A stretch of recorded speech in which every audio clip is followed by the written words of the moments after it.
Mzozo ambao umekuwa kwa miaka mingi kati ya Makueni, Kajiado na Taita Taveta. Tuachane na masuala hayo ya uhifadhi wa wanyamapori, tuangazie hili.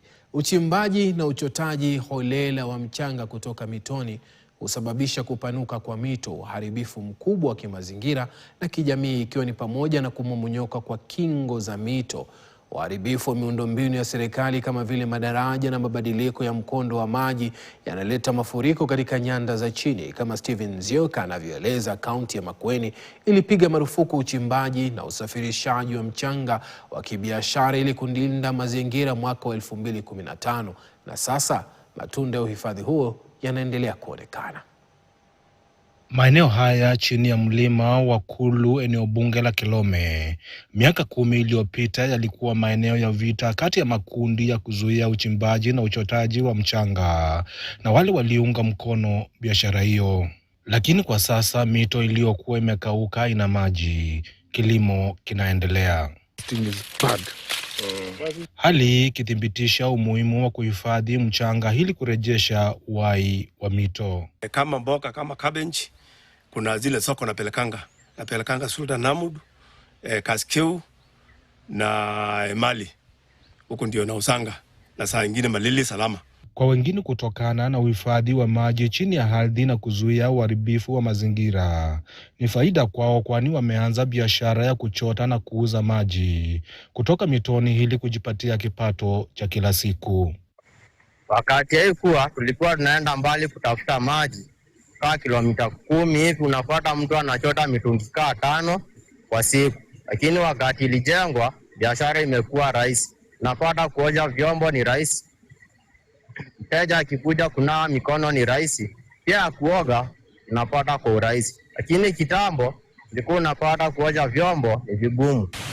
Japo uchimbaji wa mchanga umedhibitiwa na kuleta faida nyingi, kwa wengine kama Agnes Mumbua hana makovu ya kupoteza mwanawe. Geoffrey Kasioki aliyekuwa afisa wa polisi kule Todonyar, Turkana, na aliuawa Februari 11 mwaka 2017 akitetea mchanga. Yeye ndiye alikuwa ring leader.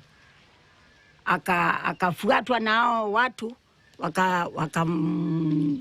wakamkatakata wakamuua. Na vile walimuua, sijui watu walishikwa, lakini wakaachiliwa, wakasema ati sijui ilikuwa mob justice. Lakini mimi nilikataa, kwa sababu hao watu wanajulikana, wale ambao walimuua.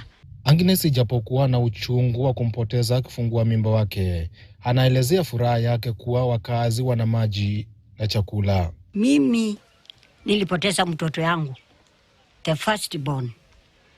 Vile uchungu nasikia uchungu mwingi, lakini on the other side mimi naona watu wa sehemu hii wamefaidika kwa kupata maji na kupata mazingira bora. It has of course maintained the sand. We can see water. People in water are able to harvest water from here, and therefore we have managed to balance the activity of sand utilization and also to ensure that the environment is maintained, to ensure that the communities are able to enjoy or they are able to use this facility. Kutokana na kuundwa kwa sheria ya usimamizi wa mchanga Makueni, matunda yanaendelea kuonekana, ikiwemo ujenzi wa mabwawa ya mchanga. The Sand Authority has constructed 26 sand dams across 16 wards in Makueni County. We have also done another 1,100 sand dams with other partners, including the Africa Sand Dam and other partners communities, that serve to first conserve the sand before utilization activities take place.